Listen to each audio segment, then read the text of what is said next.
আমি যেন যেই কতদিন বাঁচি, আমি শেষ সময়ে যেন একবার হজ করতে পারি, অন্তত এটা না হোক উমরা যেন করতে পারি। ৬০ জন মৃত্যুদণ্ড সাজাপ্রাপ্ত আসামিকে ফাঁসিতে ঝুলিয়ে মৃত্যু নিশ্চিত করা জল্লাদ শাহজাহান হার মানলেন অনিবার্য সত্য মৃত্যুর কাছে।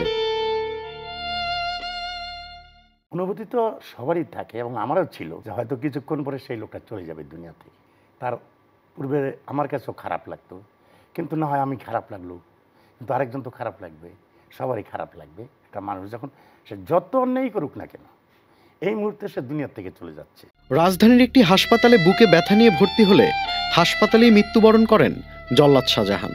আসামি হিসেবে সাজাপ্রাপ্ত শাহজাহান জেলে থাকা অবস্থায় বঙ্গবন্ধুর হত্যাকারী ও যুদ্ধাপরাধে অভিযুক্ত আসামিসহ এরশাদ শিকদারের মতো আসামিকে নিজ হাতে ফাঁসিতে ঝুলিয়েছিলেন তিনি। আমাদের এই দেশটা হয়তো বঙ্গবন্ধু উনি স্বাধীন করেছিলেন, একটা লোক তার গোটা পরিবারটাকে শেষ করে দিবে, এটা তো হয় না।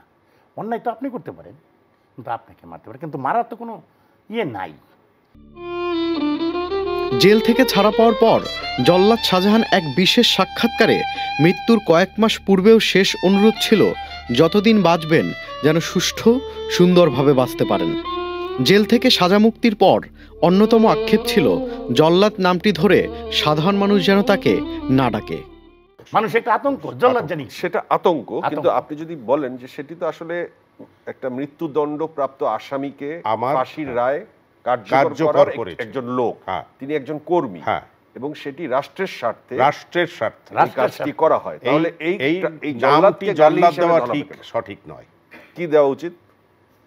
সে একজন রাষ্ট্রীয় কর্মী হিসেবে কাজ করে, সেই নামটাই তো এবারে প্রকাশ করা উচিত না আমার মনে হয়। সে ভিতরে কি করতেছে না করতেছে এটা ভিতরের পৃষ্ঠে, তা কিন্তু জানে সকলে, কিন্তু নামটাও তো পরিবর্তন করে দেওয়া উচিত।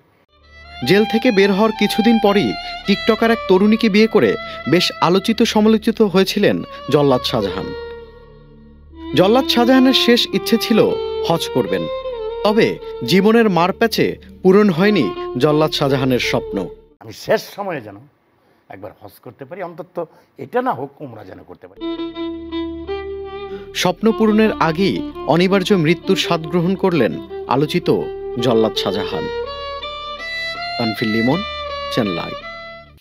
এখন জন্ম সনদ দিয়ে খোলো বিকাশ স্টুডেন্ট অ্যাকাউন্ট। নিজের বিকাশ নিজে কর।